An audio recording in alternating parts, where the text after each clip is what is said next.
बिस्मिल्लाहिर्रहमानिर्रहीम। अस्सलाम वालेकुम। Welcome back to my YouTube channel. आज हम लोग अपनी book introduction to statistical theory part 1 Sher Mohammad Chaudhry की बुक से चैप्टर नंबर 5 इंडेक्स नंबर के नेक्स्ट टॉपिक स्टार्ट करेंगे। आज हम लोग स्टार्ट करेंगे इंडेक्स नंबर की सेकंड टाइप। इससे पहले हमने इंडेक्स नंबर की 2 टाइप्स थी जिसमें फर्स्ट वन है प्राइस इंडेक्स नंबर और second one is quantity index number. इससे पहले हमने जितने भी टॉपिक्स कवर किए हैं वो सारे हैं प्राइस इंडेक्स नंबर के अकॉर्डिंग। आज हम लोग जो टॉपिक डिस्कस कर रहे हैं वो है इंडेक्स नंबर की सेकंड टाइप जो कि है क्वांटिटी इंडेक्स नंबर। इसकी हमारे पास डेफिनेशन है, it is use to measure the change in the physical volume और क्वांटिटी प्रोड्यूस्ड कंज्यूम और sold of certain goods and services with respect to time. Time के अकॉर्डिंग इसमें हम लोग मेजर करते हैं चेंजेस जो कि फ़िज़िकल वॉल्यूम या क्वांटिटी जो हम लोग प्रोड्यूस करते हैं, कंज्यूम करते हैं या बेचते हैं किसी भी गुड और सर्विसेज के अकॉर्डिंग, टाइम के अकॉर्डिंग, उसको हम लोग कहते हैं quantity index number. Like a price relative, same जैसे हम लोग प्राइस रिलेटिव के बारे में पढ़ा था उसी तरह से हम लोग क्वांटिटी रिलेटिव के बारे में पढ़ेंगे। प्राइस रिलेटिव को हम PON से डिनोट करते थे, क्वांटिटी इन रिलेटिव को हम लोग QON से डिनोट करेंगे। और सेम वही वाला प्रोसीजर है, उसमें PN/P0 था, इसमें QN/Q0 है, मल्टीप्लाई करेंगे 100 के साथ। इसमें हमारे पास जो QN वाली टर्म है उसको हम लोग कहते हैं quantity of a commodity in the given period, यानी कि ये है किसी भी कमोडिटी की क्वांटिटी जो कि है प्रेजेंट ईयर के अकॉर्डिंग। और Q0 जो है हमारे पास वो है किसी भी क्वांटिटी की बेस पीरियड के अकॉर्डिंग वैल्यू। नेक्स्ट अगर हम लोग क्वांटिटी इंडेक्स नंबर के ही अंदर डिस्कस करते हैं Laspeyres weighted aggregative quantity index का फार्मूला, तो उसका हमारे पास फार्मूला आ जाता है QON। इसमें हम लोग क्वांटिटी को डिस्कस करते हैं तो इसमें हमारे पास Q वाली टर्म पहले आ जाती है और प्राइस वाली टर्म बाद में। प्राइस इंडेक्स में हमारे पास P पहले था और Q बाद में, और इसमें हमारे पास Q पहले आ जाता है और P बाद में। इसका फार्मूला है QN P0 divide by summation Q0 P0 multiply by 100। Partial weighted aggregative quantity index का हमारे पास फार्मूला है summation QN PN divide by Q0 PN multiply by 100। और फिशर्स का हमारे पास ये फार्मूला है और इसको हम मल्टीप्लाई कर देते हैं 100 के साथ।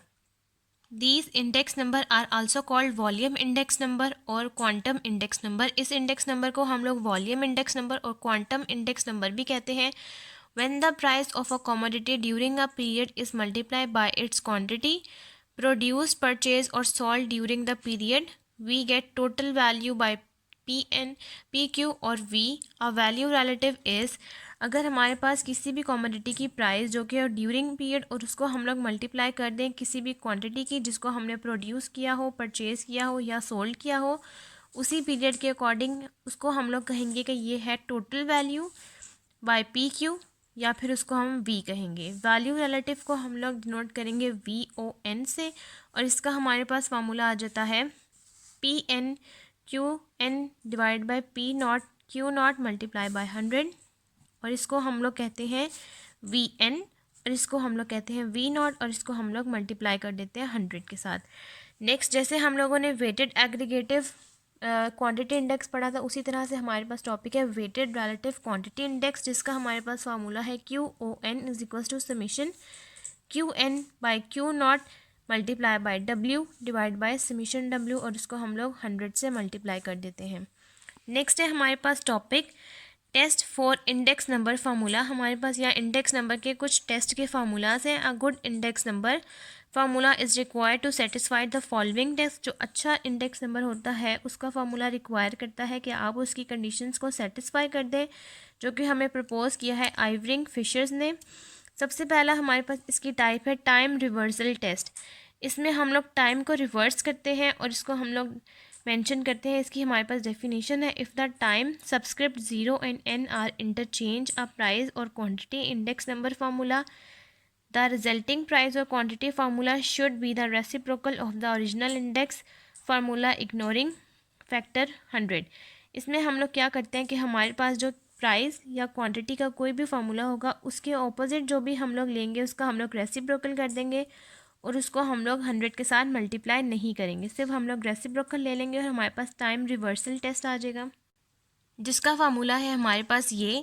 अगर हम लोग ये प्राइस का लिखा है PON तो जो हमारे पास सेकंड टर्म आएगी जिससे हम टाइम रिवर्सल फाइंड आउट कर सकते हैं उसका हम लोग रेसिप्रोकल ले लेंगे, यानी कि 1/PON या फिर आप इसको इस तरह भी लिख सकते हैं कि PON मल्टीप्लाई PNO, उसको हम लोग ऑपोजिट कर देंगे और इसका आंसर भी हमारे पास 1 आना चाहिए। अगर इसको भी हम लोग कैंसिल आउट कर दें तो ये भी हमारे पास 1 ही बचता है। टाइम रिवर्सल टेस्ट में हमारे पास इक्वल आना चाहिए 1। अगर हमारे पास लेस पेयर्स प्राइस इंडेक्स की टाइप है तो हमारे पास ये है PON का फार्मूला, जो कि हम लोग जर्नल डिस्कस करते हैं। अगर हम लोग इसको इंटरचेंज कर दें टाइम रिवर्सल से, यानी कि N की जगह O और O की जगह N रिप्लेस कर दें, जैसा कि यहाँ पर N की जगह O कर दिया और O की जगह पर N हमने इसको रिप्लेस कर दिया, और टाइम रिवर्सल की हमारे पास ये कंडीशन है कि PON मल्टीप्लाई PNO। अगर आप PON को PNO से मल्टीप्लाई करें तो आपके पास आंसर 1 आना चाहिए। अगर आपके पास ये सेटिस्फाई कर देगा तो इसका मतलब है कि वो कंडीशन आपके पास टाइम रिवर्सल टेस्ट की है। जैसा कि यहाँ पर हमने फर्स्ट लिखा PON की कंडीशन, जो कि हमारे पास ये फार्मूला है, और ये वाली कंडीशन हमारे पास वो है जिसको हमने इंटरचेंज कर दिया। तो अगर आप इसको देखें तो ये आपस में कैंसिल आउट नहीं हो रहे, तो ये 1 के इक्वल नहीं आ रहा, तो हमने यहाँ पर लिख लिया that is not equals to 1।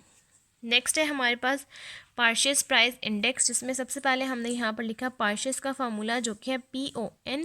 अब हम यहाँ पर PON को इंटरचेंज कर देंगे PNO से, जहाँ पर O है वहाँ पर N कर देंगे और जहाँ पर N है वहाँ पर O कर देंगे। इस फार्मूले में भी जहाँ पर N है वहाँ O और जहाँ पर O है वहाँ N कर देंगे, और इसको यहाँ पर लिखेंगे, और ये भी आपस में कटिंग नहीं हो रही, तो यहाँ पर हमने लिख लिया that is not equals to 1। Third form है हमारे पास मार्शल एजवर्थ प्राइस इंडेक्स। ये है हमारे पास मार्शल एजवर्थ प्राइस इंडेक्स का फार्मूला, और जिसको हमने इंटरचेंज किया तो हमारे पास ये फॉर्म आ गई। नेक्स्ट हमने मार्शल की ही फर्स्ट PON और PNO की वैल्यू लिखी, तो ये समीशन PN Q0 और Q0 और QN ये वाली टर्म इस टर्म से कैंसिल आउट हो रही है। प्लस में अगर हमारे पास ऑपोजिट हो तो उससे कोई फ़र्क नहीं पड़ता, लेकिन बाकी टर्म हमारे पास सेम है और ये वाली टर्म भी सेम है, तो ये आपस में यहाँ से कैंसिल आउट हुई और ये आपस में यहाँ से कैंसिल आउट हुई, तो ये हमारे पास आ गया 1। यहाँ पर हमने मेंशन कर दिया the time reversal is satisfied, कि हमारे पास टाइम रिवर्सल है वो सेटिस्फाइड हो गया है। नेक्स्ट है हमारे पास फिशर्स प्राइस इंडेक्स।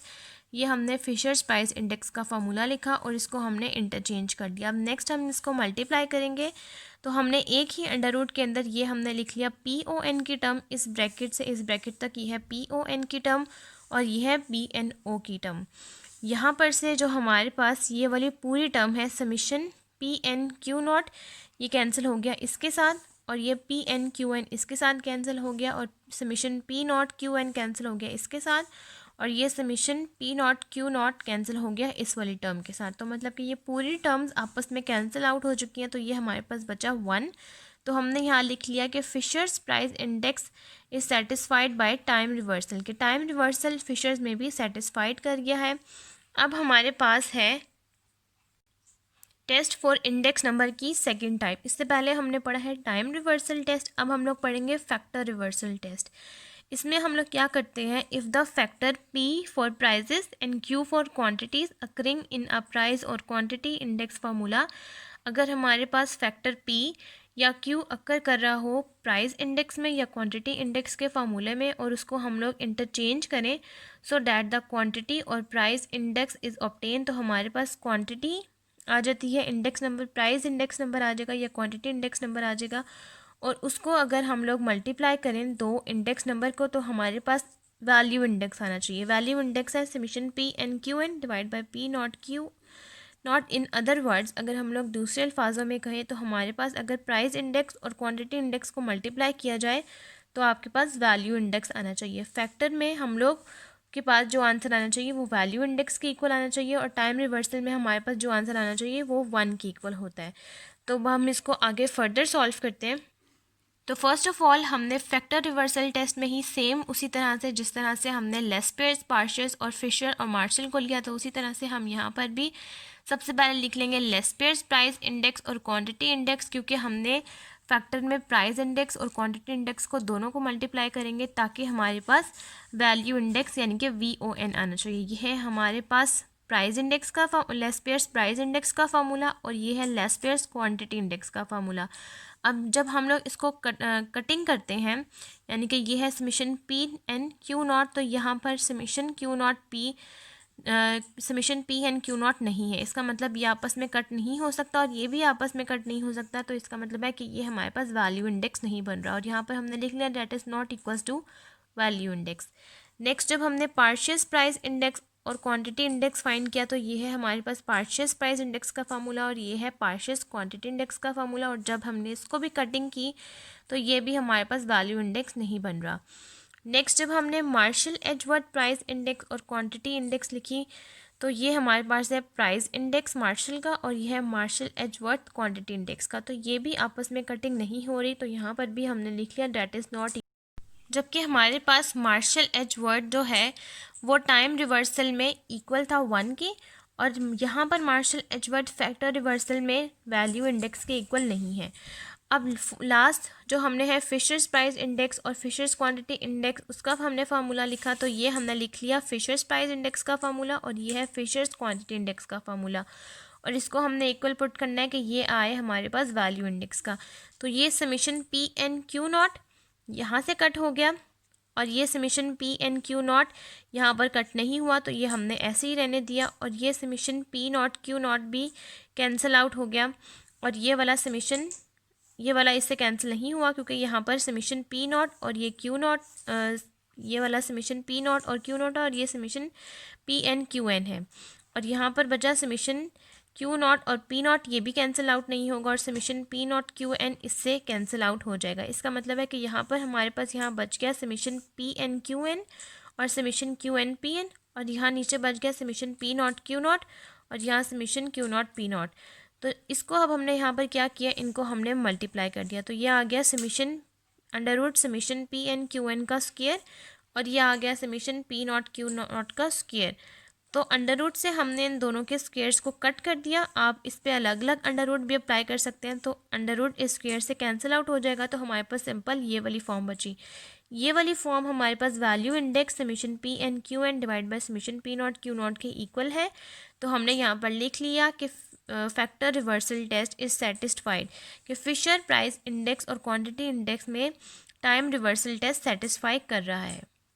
नेक्स्ट अब हम लोगों के पास types of test for index number formula की थर्ड टाइप है जो कि है सर्कुलर टेस्ट। इसमें हमारे पास डेफिनेशन है इफ़ पी ए बी, अगर आप फॉर एग्जांपल सपोज आपके पास कोई पी ए बी की फॉर्म है, is the price index for year B, अगर आपके पास P A B price index है ईयर बी का with year A is base, आपने ए को बेस कर लेना है और बी को आपने गिवन ईयर कर लेना है, और आपके पास पी बी सी है तो आपने जो सी ईयर सी है उसको प्रेजेंट का कर लेना है, और जो बी है उसको आपने बेस का कर लेना है, और जो पी सी ए है उसमें आपने ए को आपने गिवन ईयर कर लेना है और बाकी जो है सी उसको आपने बेस कर लेना है। Then product of these index number, और आपने इन तीनों इंडेक्स नंबर को यानी कि P A B, P B C और पी सी ए को मल्टीप्लाई करना है, तो आपके पास 1 आना चाहिए, जैसे कि इसकी ये फॉर्म है। उसके बाद जैसे फॉर एग्जांपल हमने यहाँ पर लिखा वेटेड प्राइस इंडेक्स, इन तीनों का पी ए बी का ये फार्मूला है कि यहाँ पर सिर्फ हमारे पास प्राइस के साथ ए बी और ए आएगा, बाकी क्वांटिटी बेस की ही रहेंगी, और यहाँ पर सी और बी यहाँ पर सिर्फ प्राइजेस में आएगा, बाकी क्वांटिटी सेम रहेंगी। अब हमने P A B, P B C और पी सी ए दोनों की फॉर्म्स लिख ली। अब ये वाली टर्म कैंसिल आउट हो रही है इसके साथ, P A Q not cancel हो रही है इसके साथ, और summation P C Q not cancel हो रही है इसके साथ। इसका मतलब ये सारी टर्म्स आपस में कैंसिल आउट होकर एंड में हमारे पास रिजल्ट आया 1। तो हमने यहाँ पर लिख लिया circular test is satisfied. Next अब हम लोग सॉल्व करते हैं एग्जाम्पल नंबर 5.11। एग्जाम्पल नंबर 5.11 की हमारे पास स्टेटमेंट है construct Laspeyres type, Paasche's type, Fisher's ideal type, quantity index number from the following data. आपने सबसे पहले Laspeyres quantity index, Paasche's quantity index और फिशर्स क्वांटिटी इंडेक्स के अकॉर्डिंग ये क्वेश्चन सॉल्व करना है इस डाटा के अकॉर्डिंग जो आपके पास मेंशन है। सबसे पहले आपने क्या करना है कि आपने फिशर्स, लेस्पियर्स और लेस्पियर्स, पार्शियस और फिशर्स के आपने क्वांटिटी के अकॉर्डिंग फार्मूलाज लिख लेने हैं। उसके बाद यहाँ पर इन्होंने क्वेश्चन में ही मेंशन किया है, ये है Q not, Q1, Q2, P0, P1, P2, यानी कि आपने लेस्पियर्स जो है सबसे पहले फाइंड आउट करना है 1959 के अकॉर्डिंग और उसके बाद 1960 के अकॉर्डिंग। पार्शियस भी आपने सेम ऐसे ही करना है और फिशर्स भी। तो चलिए सबसे पहले मैं इन तीनों के फार्मूलाज आपको लिख के दिखाती हूँ और उसके बाद आपको बताती हूँ कि हम लोग कैसे कैसे वैल्यूज़ को आपस में मल्टीप्लाई करेंगे। सबसे पहले जैसा कि आपने यहाँ पर लिख लेना है लेस्पेयर्स क्वांटिटी इंडेक्स का फार्मूला ये है Q01 यानी कि 1959 के ईयर के अकॉर्डिंग तो आपके पास ये वाला फार्मूला आ जाएगा, और 1960 के अकॉर्डिंग आपके पास लेस्पेयर्स का ये वाला फार्मूला आ जाएगा। पार्शियल्स और फिशर्स के अकॉर्डिंग आपके पास ये सारे वैल्यूज़ आ जाएंगी, यानी कि हमने ये सारे कॉलम्स बना लेने हैं। सबसे पहले हमें लेस्पेयर्स के लिए क्या करना है, 1959 की ईयर के लिए हमें चाहिए समीशन Q1 P नॉट, क्योंकि यहाँ पर हमें चाहिए समीशन Q1 P नॉट, तो हमने यहाँ पर उसका कॉलम बना लिया, और Q नॉट P नॉट और फिर उसका बना लिया। उसके बाद हमें चाहिए Q2 P नॉट का, और उसके बाद उसका बना लिया। यहाँ तक कंप्लीट हो गया हमारे पास लेस्पेयर्स। उसके बाद हमें चाहिए पार्शियल्स के लिए Q1 P1, हमने उसका बना लिया। Q0 P1 हमने उसके बाद उसका बना लिया। और फिर 1960 के ईयर्स के लिए हमें चाहिए Q2 P2 और Q2 P नॉट, हमने ये सारे कॉलम्स बना लिए। अब हम लोगों के पास जो क्वेश्चन में मेंशन है Q0 P नॉट, हमारे पास जो क्वेश्चन में Q0 P not P1 P2 और Q1 Q2 मेंशन है, हम लोग उन सारी वैल्यूज़ के अकॉर्डिंग यहाँ पर इन सब वैल्यूज़ को मल्टीप्लाई करके इन सब का सम कर लेते हैं, और यहाँ से लेस्पेयर्स, पार्शियल्स और फिशर्स निकाल लेते हैं। और फिर कंप्लीट करके मैं आपको ये पूरा क्वेश्चन दिखाती हूँ। अब इस तरीके से आपने सारे कॉलम्स कंप्लीट करने के बाद फर्स्ट आपने लेस्पेयर्स फाइंड करना है 1959 के अकॉर्डिंग, तो उसके पास उसका हमारे पास आंसर है 175.76, और 1960 के अकॉर्डिंग लेस्पेयर्स का आंसर है 209.87। नेक्स्ट पार्शियल्स का हमारे पास 1959 के अकॉर्डिंग आंसर है 175, और 1960 के अकॉर्डिंग पार्शियल्स का आंसर है 209.09, और फिशर्स का 1959 की ईयर के अकॉर्डिंग है आंसर Q01 का 175.384, और 1960 के अकॉर्डिंग हमारे पास फिशर्स का आंसर है 209.43। नेक्स्ट अब हम लोग सॉल्व करते हैं एग्जाम्पल नंबर 5.12। एग्जाम्पल नंबर 5.12 की हमारे पास स्टेटमेंट है the following series shows the UK total import. हमारे पास जो सीरीज शो हो रही है वो है यूके की टोटल इंपोर्ट जितनी भी की है। सबसे पहला हम लोगों ने फाइंड करना है डिक्लेयर्ड वैल्यूज़, और उसके बाद पार्ट बी हमने फाइंड करना है value on the basis of average in 1930। इसमें हम लोगों ने फाइंड आउट करना है एवरेज वैल्यू, और उसमें हमने 1930 को रखना है बेस। अब सबसे पहले हम लोगों के पास जो डिक्लेयर्ड वैल्यूज़ हैं उसको हम लोग सोल्यूशन में कैसे लिखते हैं मैं आपको वो दिखाती हूँ। तो सबसे पहले आपने सोल्यूशन में इस तरीके से कॉलम बना लेना है, जिस तरीके से आपके पास ये है ईयर का कॉलम, ये है डिक्लेयर्ड का, और ये है वैल्यू का। यहाँ तक हमारे पास क्वेश्चन में मेंशन है, आपने इस तरीके से ये टेबल बना लेना है। उसके बाद जो सबसे पहले मैंने यहाँ लिखा है ये है डिक्लेयर्ड की वैल्यूज़ का कॉलम, मैं यहाँ ऊपर लिख भी देती हूँ, ये है डिक्लेयर्ड का कॉलम, और ये है वैल्यूज़ के अकॉर्डिंग का कॉलम। डिक्लेयर्ड में हम लोग क्या करेंगे, हम लोग P_N_Q_N कर देंगे, और वैल्यूज़ में हम लोग P_0_Q_1 कर देंगे। जहाँ पर हमारे पास N है वहाँ पर हम लोग वैल्यूज़ को रिप्लेस कर सकते हैं। फॉर एग्जांपल फर्स्ट हम लोग स्टार्ट करेंगे 0 से 1 1 2 2 3 3 4 4 5 5 6 6। अब जब यहाँ पर हमारे पास P0 है तो वो हमारे पास है फिक्स, तो हम यहाँ P0 सारे कांस्टेंट रहने देंगे। बाकी जो हमारे पास Q_N की है वो हम लोग 0 से लेकर 6 तक वैल्यूज़ पुट कर देंगे। फर्स्ट जैसे कि हमने फाइंड करना है एवरेज वैल्यू फॉर 1930, हमने एवरेज वैल्यू फाइंड करनी है 1930 के अकॉर्डिंग, तो उसमें हम लोग लेंगे डिक्लेयर्ड की सारी वैल्यूज़। हम लोगों के पास यहाँ फार्मूला होता है summation P_N_Q_0 divide by P_0_Q_N multiply summation P_N_Q_N divide by P_0_Q_N multiply by 100। सबसे पहले हम लोग फर्स्ट वैल्यू पुट करेंगे P_0_Q_0 को, और उसको डिवाइड कर देंगे वैल्यूज़ के साथ। तो हम लोगों ने यहाँ 1044 को डिवाइड किया है 1044 के साथ, आंसर आएगा 1। मल्टीप्लाई कर देंगे 100 के साथ, तो फर्स्ट एवरेज वैल्यू का आंसर है 1930 के ईयर्स के अकॉर्डिंग 100। सेकंड पे आपने 1931 के ईयर्स के अकॉर्डिंग पुट करना है P_1_Q_1, यानी कि इसकी वैल्यू को जो कि है 681, उसको डिवाइड करना है 1069 के साथ। उसके बाद 708 की वैल्यू को 939 के साथ, 675 की 946 के साथ, 731 की 991 के साथ, 556 को 1012 के साथ, और 848 को 1077 के साथ। आपके पास पार्ट 1 एवरेज वैल्यूज़ का पूरा सॉल्व हो जाएगा। मैं अब ये पूरा कंप्लीट करके फिर आपको दिखाती हूँ। इस तरीके से आपने सारे ईयर्स के अकॉर्डिंग एवरेज वैल्यूज़ फाइंड कर लेनी है, और ये आ जाएंगे आपके पास उनके आंसर्स। उसके बाद सेकंड पार्ट में आपने फाइंड करना है वैल्यू इंडेक्स नंबर, जिसका हमारे पास फार्मूला है P not Q one divide by P not Q not. इसमें हमारे पास जो पी नॉट क्यू नॉट है वो है फिक्स, यानी कि 1930 का ईयर, और इसको मल्टीप्लाई कर देंगे 100 के साथ। पार्ट 2 सॉल्व करने के लिए आप लोग क्या करेंगे कि सबसे पहले 1044 को ही डिवाइड कर देंगे 1044 के साथ और मल्टीप्लाई कर देंगे 100 के साथ। उसके बाद 1069 को डिवाइड करेंगे 1044 के साथ, मल्टीप्लाई कर देंगे 100 के साथ। क्योंकि 1930 हमारे पास पार्ट 2 में बेस है, हम लोगों ने 1930 को बेस रखते हुए सारी वैल्यूज़ को डिवाइड करना है 1044 के साथ और मल्टीप्लाई कर देना है 100 के साथ। ये पूरा पार्ट 2 सॉल्व करके फिर मैं आपको दिखाती हूँ। नेक्स्ट पार्ट 2 में अब हमने सॉल्व करना था वॉल्यूम इंडेक्स नंबर। तो 1930 से लेकर 1936 तक के ईयर्स के सारे हमने फाइंड कर लिए। सबसे पहले 1930 के ईयर का आंसर है हमारे पास 100। सेकंड में हमारे पास वॉल्यूम इंडेक्स का 1931 के ईयर के अकॉर्डिंग आया है 102.4। उसके बाद 1932 के ईयर के अकॉर्डिंग आया है 89.9, 1933 के अकॉर्डिंग आया है 90.6, 1934 के अकॉर्डिंग आया है 94.9, 1935 के ईयर के अकॉर्डिंग आया है 96.9 और 1936 के ईयर के अकॉर्डिंग आया है 103.2। नेक्स्ट अब हम लोग एग्जाम्पल नंबर 5.13 स्टार्ट करते हैं। एग्जाम्पल नंबर 5.13 की हमारे पास स्टेटमेंट है find given the following data. आपके पास यहाँ डाटा मौजूद है। सबसे पहले आपके पास कॉमोडिटी है और ये है बेस ईयर, और यहाँ पर है प्राइजेस का पी नॉट और ये है क्यू नॉट। ये है प्राइजेस का ही क्यू नॉट और ये है आपके पास करंट ईयर, तो प्राइस का पी वन और क्वान्टिटी का क्यू वन। उसके बाद आपके पास यहाँ सारी वैल्यूज़ मेंशन। सबसे पहले आपने फाइंड करना है वैल्यू इंडेक्स नंबर, उसके बाद Laspeyres weighted aggregative price index number और उसके बाद Paasche's weighted average of relatives volume index.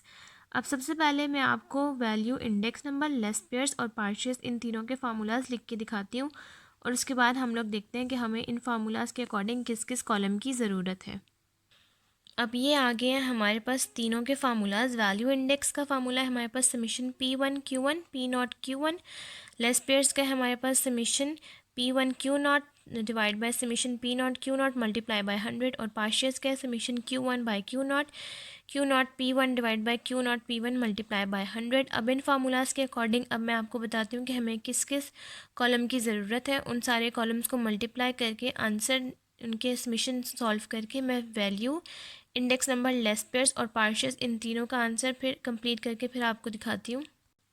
अब इस तरीके से आपने सारे कॉलम्स को कंप्लीट कर लेना है। यहाँ पर जो हमारे पास कॉलम है क्यू नॉट पी वन और पी वन और क्यू नॉट, आप इस कॉलम को ऐसे करके लिखें, मतलब आप सिंगल टाइम लिखें या 2 टाइम्स लिखें, दोनों के आंसर सेम है और दोनों का सम भी सेम है। आप चाहें तो एक ही बार लिख सकते हैं, क्योंकि क्यू नॉट पहले आए या बाद में आए, दोनों का अगर आप मल्टीप्लाई करेंगे तो आंसर उन सबके सेम आएंगे, क्योंकि दोनों की वैल्यूज़ सेम है। उसके बाद सबसे पहले जब हमने वैल्यू इंडेक्स नंबर फाइंड किया, हमारे पास आंसर है 116.870।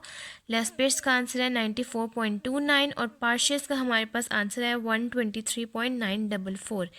और इसी के साथ हमारे पास एग्जाम्पल नंबर 5.13 कंप्लीट हो गया। नेक्स्ट अब हम लोग सॉल्व करते हैं एग्जाम्पल नंबर 5.14। नेक्स्ट अब हम लोग स्टार्ट करते हैं एग्जाम्पल नंबर 5.14। आज के टॉपिक की लास्ट एग्जाम्पल है। इसकी हमारे पास स्टेटमेंट है shown with the help of the following data that the factor reversal and the time reversal test are satisfied the Fisher's ideal formula by index number construction। जैसा कि हमने time reversal और factor reversal में find किया है कि फ़िशर्स दोनों में सेटिस्फाई कर रहा है, तो आपने सबसे पहले फैक्टर रिवर्सल में फ़िशर्स फाइंड करना है और फिर टाइम रिवर्सल में आपने फ़िशर्स फाइंड करना है। जब आप लोग फैक्टर रिवर्सल में फ़िशर फाइंड करेंगे तो आपके पास इसका आंसर वैल्यू इंडेक्स के इक्वल आना चाहिए, और जब टाइम रिवर्सल में आप लोग फ़िशर्स फाइंड करेंगे तो उसका आंसर 1 के इक्वल आना चाहिए। अब अकॉर्डिंग टू टेबल हमारे पास यहाँ कॉमोडिटीज़ हैं। बेस ईयर की जो प्राइजेस इन रुपीज़ है, सबसे पहले ये है हमारे पास पी नॉट, ये है हमारे पास पी नॉट और ये है हमारे पास क्यू नॉट। उसके बाद करंट में ये है हमारे पास पी वन और क्वांटिटी में क्यू वन। अब सबसे पहले